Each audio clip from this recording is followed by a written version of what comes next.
बिस्मिल्लाहिर्रहमानिर्रहीम। अस्सलामु अलैकुम। मैं मुदस्सिर शाही एडवोकेट और आप देख रहे हैं लीगल इश्यूज़। आज जो लीगल इशू हम डिस्कस करेंगे वो ये है कि पेरेंट्स के अंदर डिस्प्यूट हो गया है, जो कि अक्सर आजकल टेम्परामेंट लूज़ कर जाते हैं, शोहर भी कर जाते हैं, बीवियाँ भी कर जाती हैं, तरबियत का फुकदान है, तो नफ्सा नफसी का आलम है। फैमिलीज़ के अंदर अक्सर डिस्प्यूट होता है और बाद दफ़ा डिस्प्यूट इस हद तक बढ़ जाता है कि सेपरेशन हो जाती है।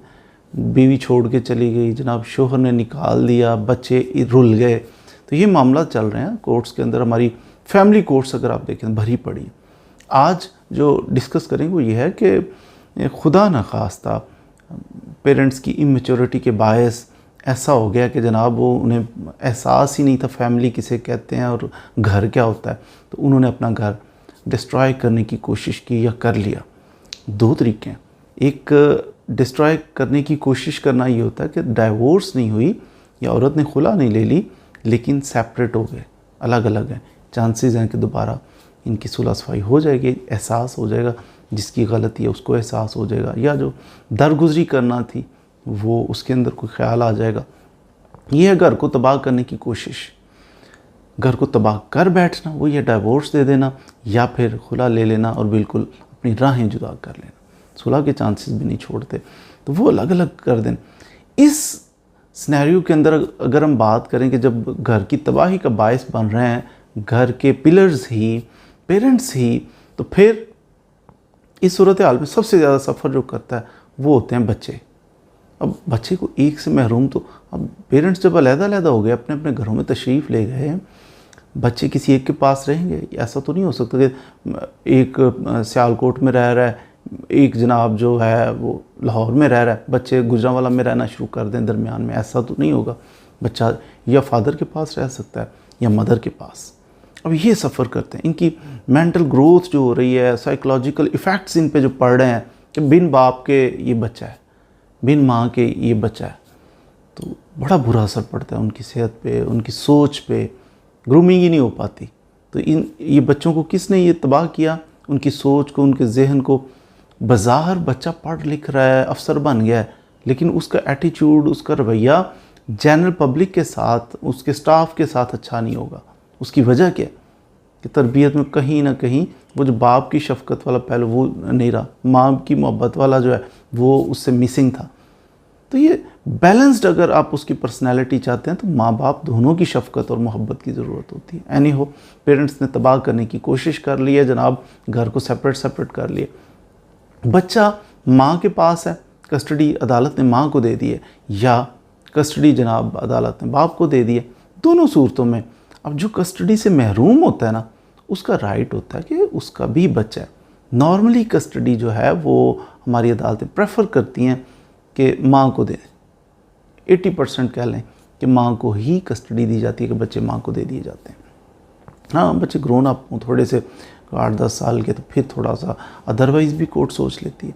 छोटे बच्चे तो 100% माँ को चले जाते हैं।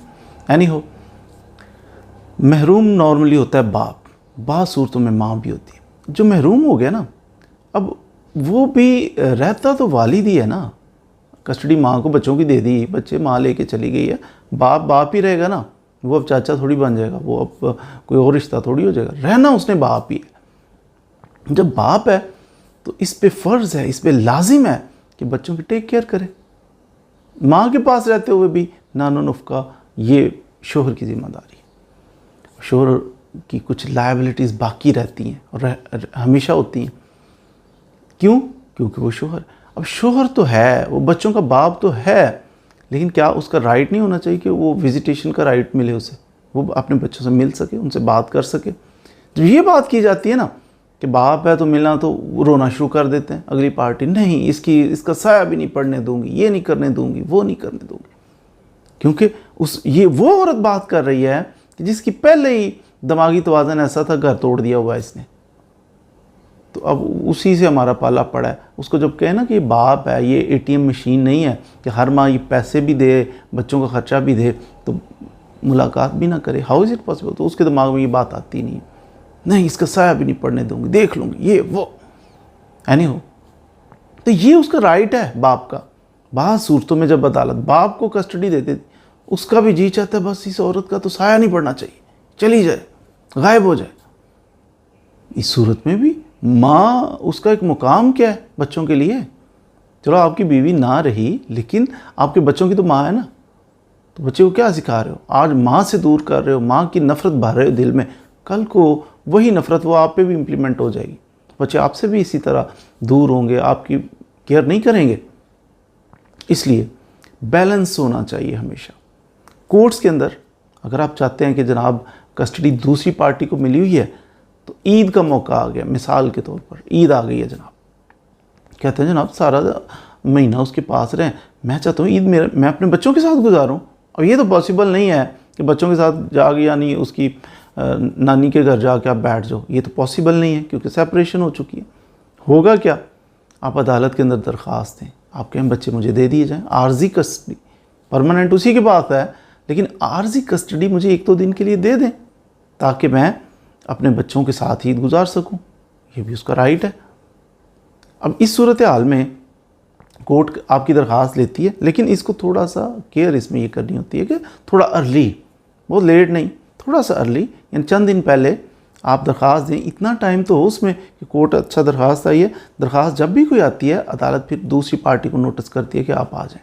दूसरी पार्टी आती है और आपकी दरख्वास्त का जवाब देती है कि ऐसा होना चाहिए, नहीं होना चाहिए। दोनों को देख के सुन के जैसा फ़ैसला कर देते हैं। और ये हक़ है माँ का भी बाप का भी कि दोनों को, जिसके पास परमानेंट कस्टडी है, वो आर्जी कस्टडी ईद के मौके पे, बर्थडे के मौके पे, शादी खुशी गमी, कुछ ना कुछ आर्जी कस्टडी दूसरे फरीक को भी मिले। तो कोर्ट नॉर्मली फ़ैसला करती है और ये कर देती है कि ठीक है 1 आध दिन के लिए। अगर कोर्ट को शक है कि बंदा ठीक नहीं है, ये लेके भाग जाएगा, तो ऐसा रिस्क है, तो कोर्ट कहती है जनाब श्योरिटी दो, इतने लाख रुपए की ज़ामन को लेके आओ जो ज़मानत दे कि ये बंदा अगर भागा तो ये इतने लाख की श्योरिटी दे। ये अगर आपको शक है कि नहीं जी जनाब वो लेने जाऊंगा बच्चा आगे से लड़ेंगे, कोई ऐसा मसला, फिर कोर्ट को ये इस्तदा की जा सकती है कि जनाब आप अपना बैलेफ भेजिए अदालत के अंदर। बैलेफ अदालत का एहलकार होता है, वो जाके तो बच्चा फिर वो कस्टडी दे भी देता है, कस्टडी ले के भी देता है। आपको थोड़ा सा नॉमिनल सा खर्चा आता होगा, वो आपने पे करना है, तो वो फिर बैलेफ जाके तो ये आपका मामला सेटल करवा देता है। तो ये इस तरीके से अब ये ज़रूरी नहीं है कि ईद हमारे साथ बच्चे गुजारें और अदालत फ़ैसला करे हाँ ठीक है ईद के 3 दिन आपके साथ, ऐसा नहीं। कोर्ट डिसाइड करती है तो सोच समझ के, अच्छा बच्चा उसकी एज क्या है, बहुत छोटा बच्चा है तो हो सकता है कोर्ट रिफ्यूज़ ही कर दे। अच्छा 2 माह का बच्चा है, मेरे साथ ईद करे, और आपके साथ करेगा, माँ के साथ रहेगा, 2-3 दिन कैसे रह सकते हैं आपके साथ। बच्चे की एज थोड़ी ज़्यादा है, कोर्ट देखती है हाँ ये कंफर्टेबली रह सकता है माँ के बगैर, दे दी जाएगी कस्टडी। बाज़ दफ़ा कोर्ट्स कहती हैं कि नहीं, ईद का पहला दिन जहाँ वो अब रह रहा है परमानेंटली अपने ख़ानदान के साथ, जो उसका नया बनाया, उसकी मदर है, उसकी नानी हो गई या चंद एक और, तो उनके साथ कंफर्टेबल है, तो ईद वाले दिन उसको गायब करना ये भी मुनासिब नहीं है। ईद उनकी भी गुजर लेने दे, फर्स्ट डे जो है उधर ही रहने दे, सेकंड और थर्ड डे जो है वो कस्टडी दूसरी पार्टी को दे दी जाए ताकि ये बैठ के उनके साथ भी ज़रा अच्छे तरीके से 2 दिन ईद के गुजार सके। इसीलिए तो मेरा ख्याल एक मत है कि ईद 1 दिन नहीं 2-3 दिन होती है।